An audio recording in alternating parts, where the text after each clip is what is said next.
دنیا جس بھوک پیاس سے ڈرتی ہے، میرے رب نے اس کو عبادت بنا دیا۔ رمضان ایک ایسا مہینہ ہے جس میں آہستہ آہستہ یہ احساس ہونے لگتا ہے کہ وہ شیطان نہیں تھا، وہ ہم خود تھے۔ روزہ دار کے لیے دریائی مچھلیاں تک دعائے مغفرت کرتی ہیں اور افطار کے وقت تک کرتی رہتی ہیں۔ رسول صلی اللہ علیہ وسلم نے ارشاد فرمایا، روزہ دار کو قیامت میں میرے حوض سے پانی پلایا جائے گا، پھر اس کو جنت میں داخل ہونے تک پیاس نہیں لگے گی۔ حضرت محمد صلی اللہ علیہ وسلم نے فرمایا، روزہ دار کے منہ کی بو اللہ کے نزدیک مشک کی خوشبو سے بہتر ہے۔ کریم صلی اللہ علیہ وسلم نے فرمایا، جس شخص نے مومن ہو کے محض رب سے اجر پانے کے لیے ماہ رمضان کے روزے رکھے اور راتوں کو قیام کیا، اس کے پچھلے سب گناہ معاف ہو جاتے ہیں۔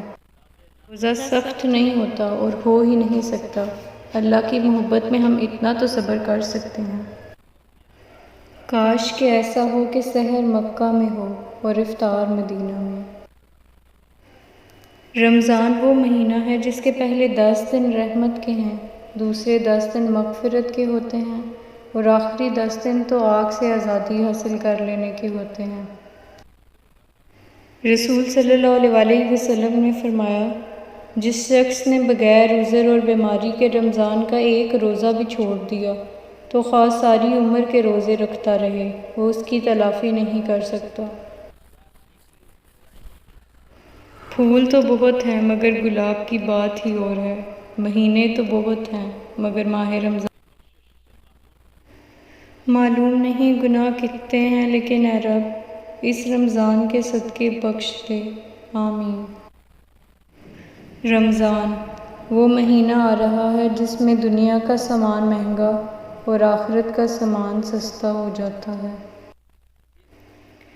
رسول صلی اللہ علیہ وسلم نے ارشاد فرمایا، ہر چیز کی زکوٰۃ ہوتی ہے اور جسم کی زکوٰۃ روزہ ہے۔ روزے کا بدلہ۔ رسول صلی اللہ علیہ وسلم نے فرمایا کہ اللہ فرماتے ہیں، انسان کا ہر عمل اس کی ذات کے لیے ہے سوائے روزے کے کہ وہ خاص میرے لیے اور میں ہی اس کا بدلہ دوں گا۔ رمضان کتنی جلدی یہ رمضان گزر جاتا ہے، پیاس لگتی نہیں افطار گزر جاتا ہے۔ ہم گناہ گاروں کی مغفرت کر میرے اللہ، عبادت ہوتی نہیں رمضان گزر جاتا ہے۔ اے ماہ رمضان آہستہ چل، ابھی کافی قرض چکانا ہے، اللہ کو کرنا ہے راضی اور گناہوں کو بخشوانا ہے۔ کچھ خواب ہیں جن کو لکھنا ہے اور تعبیروں کو پانا ہے۔ اپنے کچھ دنوں میں خوشیوں کے دیپ جلانے ہیں، کچھ توبہ کرنا باقی ہے اور رب کو ہم نے منانا ہے۔ جنت کا کرنا ہے سودا، جہنم سے خود کو بچانا ہے، اے ماہ رمضان آہستہ چل۔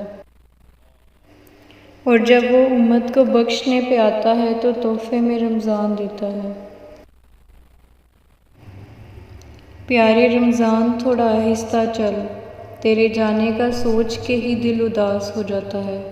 بہت یاد آئیں گی تیری رونقیں، برکتیں، رحمتیں اور پرسکون راتیں، جن میں ہوتی ہیں اللہ تعالیٰ سے دل کی باتیں۔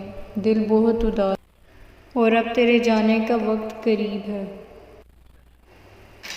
روزے ایسے رکھو جیسے زندگی کے گناہ ایک ہی روزے میں ختم ہو جائیں۔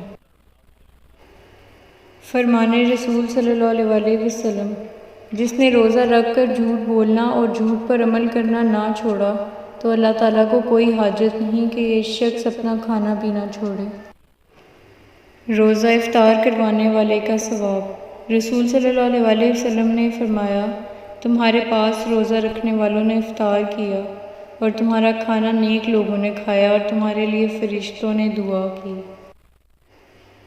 فرمان رسول صلی اللہ علیہ وسلم، جب تم میں سے کوئی روزہ افطار کرے تو کھجور سے کرے، کیونکہ یہ بابرکت چیز ہے، اور اگر کھجور نہ ملے تو پاکیزہ پانی ہی کافی ہے۔ افطار کی خوشیاں۔